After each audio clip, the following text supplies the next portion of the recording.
Well, Community Foundation, I see, has basically three different roles. We have the scholarship role, which I'm kind of in charge of. We have the grants role. The third thing is the initiatives work that we do. And right now, the Community Foundation is doing 3 or 4 different initiatives work. So KCCI, the Knight Creative Communities Initiative, was an initiative funded by the Knight Foundation to try to make Duluth a more creative community. They gathered together, I want to say 31 maybe or so, catalysts who thought about what it means to be a creative community, and working with the work of Richard Florida, talked about his T's. The 4 T's of talent, technology, tolerance, and territorial assets. One of the very exciting initiatives that came out of the KCCI program in 2007 was the work from a group of volunteers that created first the We Mean Green, but eventually the Sustainable Twin Ports Project. And we think that this is critically important for both the cities of Duluth and Superior. It's been fun to start calling these communities again the Twin Ports.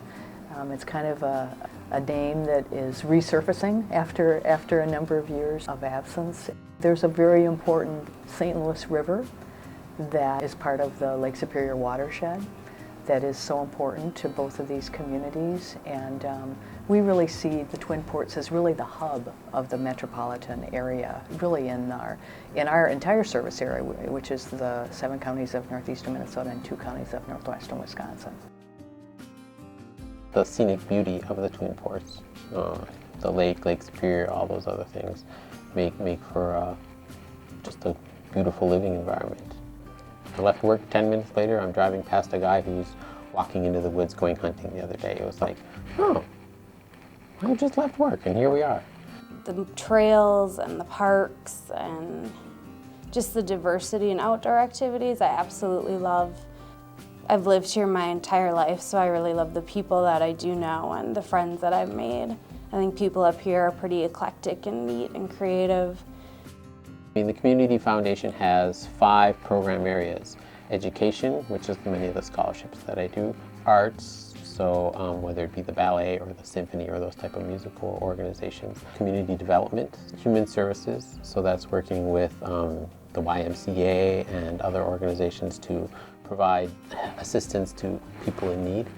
And then environment.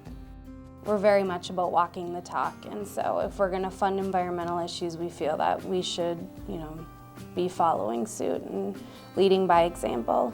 We consider ourselves community leaders, and the Early Adopters program is really about being an early adopter, taking the lead on something that's really important. And the green movement is extremely important, something that we're committed to and that we wanted to be a leader in. As far as me personally, when I started, probably my 2nd week I learned about it, and I actually used to be the marketing person at Northland College in Ashland, Wisconsin, which is very involved in the natural step.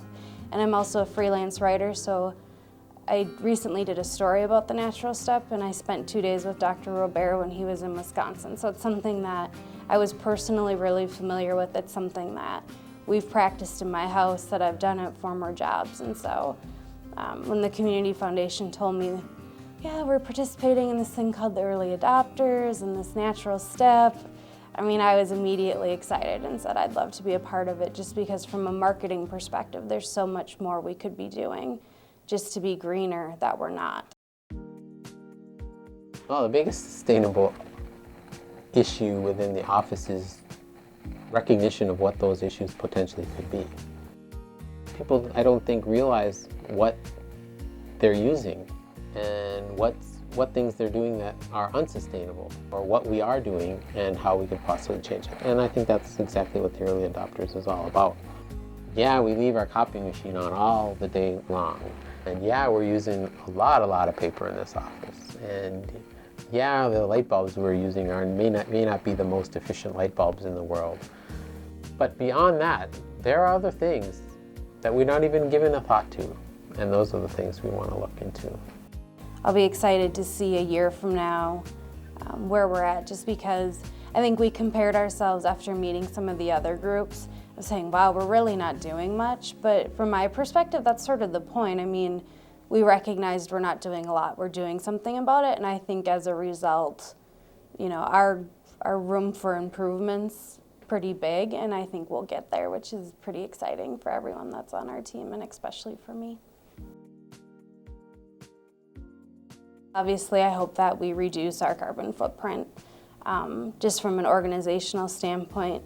But on a more personal level, I think the thing that really excites me about the Early Adopter Project is it's a way to educate others. And so much about being green is just common sense. You know, there's this misconception that it costs more and, you know, you have to use recycled toilet paper, and that's not really what it's about.